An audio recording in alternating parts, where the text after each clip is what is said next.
সামগ্রী সহ বিশ্রামগঞ্জ থানার পুলিশের হাতে গ্রেফতার ৫ নেশা কারবারি।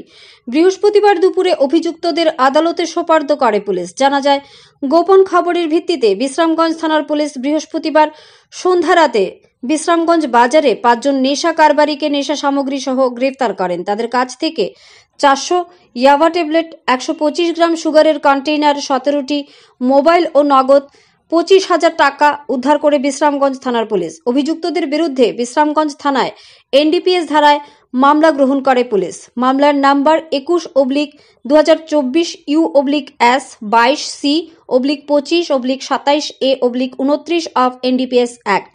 অভিযুক্তরা হল অনুরূপম দত্ত, বাবার নাম স্বর্গীয় ধ্রুব দত্ত; জামাল হোসেন, বাবার নাম আব্দুল গফুর; রাম দত্ত, বাবার নাম নারায়ণ দত্ত; জয়ন্ত ঘোষ, বাবার নাম হিরণ ঘোষ; রাহুল সাহা, বাবার নাম শ্রীনিবাস সাহা।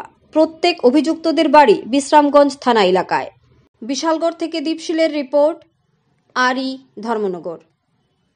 সন্ধ্যার সময় আমরা একটা গোপন খবরের ভিত্তিতে বিশ্রামগঞ্জ বাজারে মোট ৫ জন ড্রাগ বিক্রেতাকে আটক করি।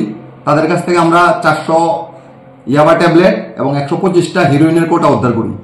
তাছাড়া তাদের কাছ থেকে আমরা ১৭টা মোবাইল ফোন এবং সর্বমোট প্রায় ২৫,০০০ টাকার মতো তাদের কাছ থেকে পাই। তাদেরকে আমরা একটা এনডিপিএস কেস নিয়ে তাদেরকে অ্যারেস্ট করেছি এবং আজকে তাদেরকে আমরা বিশালগড় কোর্টে প্রেরণ করেছি। এই ৫ জন ছাড়াও তাদের কাছ থেকে আমরা কয়েকজনের নাম জানতে পেরেছি। তাদেরকে আমরা অ্যারেস্ট করার জন্য আমরা চেষ্টা চালিয়ে যাচ্ছি। স্যার, যে কোটি জিনিস আটক করেছেন সেটির বাজার মূল্য কত হতে পারে আনুমানিক?